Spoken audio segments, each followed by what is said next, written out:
বিভিন্ন রাজনৈতিক দল ও সংগঠনের পক্ষ থেকে আওয়ামী লীগ নিষিদ্ধ করার দাবির প্রেক্ষিতে অন্তর্বর্তীকালীন সরকার একটি বিবৃতি দিয়েছে।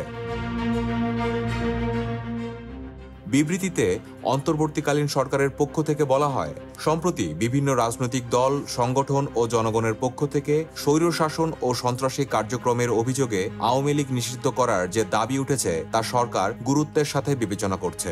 এ ব্যাপারে সরকার রাজনৈতিক দলগুলোর সাথে ইতোমধ্যে যোগাযোগ স্থাপন করেছে।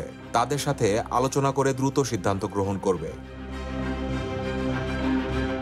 বিবৃতিতে আরও বলা হয়, এক্ষেত্রে আওয়ামী লীগের নেতা ও সমর্থকদের সন্ত্রাসী কার্যক্রমের বিষয়ে জাতিসংঘের প্রতিবেদন সরকার বিবেচনায় রাখছে। সে পর্যন্ত সকলকে ধৈর্য ধারণ করার আহ্বান জানাচ্ছে।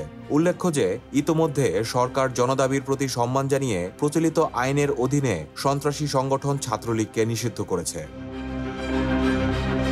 এছাড়া বিবৃতিতে আরও বলা হয়, সরকারের পক্ষ থেকে মানবতাবিরোধী অপরাধের সাথে জড়িত সংগঠনের বিরুদ্ধে ব্যবস্থা গ্রহণের জন্য আন্তর্জাতিক অপরাধ আদালত আইনে প্রয়োজনীয় সংশোধনী আনার উদ্যোগ নেওয়া হয়েছে।